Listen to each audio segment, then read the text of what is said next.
Saudara-saudari yang terkasih, selamat pagi berkah dalam. Sudahkah kita memberi senyum hari ini? Minggu 2 Oktober 2022, hari Minggu biasa ke-27. Salam sukacita dan salam sehat untuk kita semua. Kita awali permenungan kita hari ini dengan tanda kemenangan Kristus dalam nama Bapa dan Putra dan Roh Kudus. Amin. Permenungan kita diambil dari nubuat Habakuk dalam bacaan pertama dan juga Injil Lukas bab 17 ayat 5 sampai 10. Lalu kata rasul-rasul itu kepada Tuhan, "Tambahkanlah iman kami."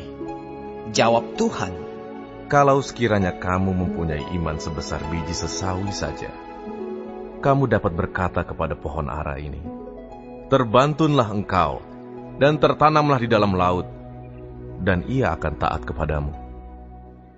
Siapa di antara kamu yang mempunyai seorang hamba yang membajak atau menggembalakan ternak baginya, akan berkata kepada hamba itu setelah ia pulang dari ladang, 'Mari segera makan.' Bukankah sebaliknya ia akan berkata kepada hamba itu, 'Sediakanlah makananku, ikatlah pinggangmu, dan layanilah aku sampai selesai aku makan dan minum. Dan sesudah itu, engkau boleh makan dan minum.' Adakah ia berterima kasih kepada hamba itu karena hamba itu telah melakukan apa yang ditugaskan kepadanya? Demikian jugalah kamu. Apabila kamu telah melakukan segala sesuatu yang ditugaskan kepadamu, hendaklah kamu berkata, 'Kami adalah hamba-hamba yang tidak berguna.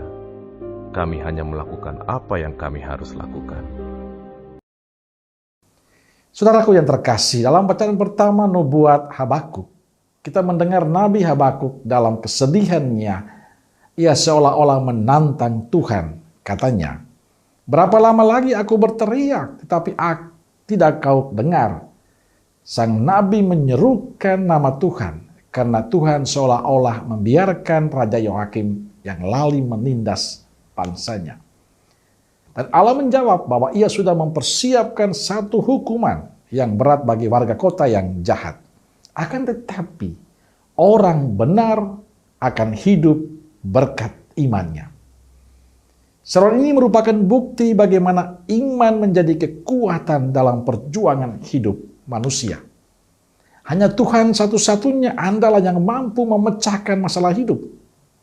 Memang sering kita bertanya, mengapa orang baik harus menderita?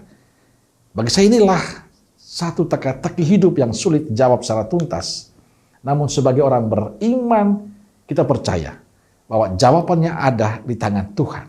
Apapun kesulitan kita, Allah tetap menjadi andalan satu-satunya hidup kita. Saudaraku terkasih, kisah ini makin dipertegas oleh penginjil Lukas yang kita dengarkan pagi ini. Pada saat para rasul meminta pada Yesus, "Tuhan, tambahkanlah iman kami." Dan untuk menjawab itu, Yesus menunjukkan kekuatan biji sesawi yang biarpun kecil mampu tumbuh dengan kekuatan yang penuh untuk menjadi tumbuhan yang patut dibanggakan. Jawaban ini memiliki dua arti. Yang pertama, Yesus menyindir para murid yang selalu dekat dengan Dia, ternyata mereka belum memiliki iman yang sungguh-sungguh pada Yesus. Ini sama dengan kita. Sering kita rajin ke gereja, rajin berdoa, ekaristi, novena, merenungkan sabda. Tapi kadang belum tentu kita sungguh beriman. Kadang kita masih menjalani sebagai rutinitas saja sebagai orang Katolik. Bila mengalami kesulitan, mengalami tantangan, kita menyerah. Padahal kita punya Allah yang selalu membantu dan menolong kita. Mengapa dalam situasi seperti itu kita menyerah? Mengapa kita tidak datang kepada Tuhan dan berserah diri pada Tuhan? Yang kedua, Yesus mengatakan walaupun imanmu kecil, tapi kalian mampu melakukan apapun. Yang penting iman itu benar dan sejati. Saudaraku terkasih, penegasan Yesus ini mengajak kita untuk sadar dan bertanya pada diri kita, apakah saya sungguh beriman pada Kristus? Apakah saya sungguh percaya pada Yesus ataukah tidak?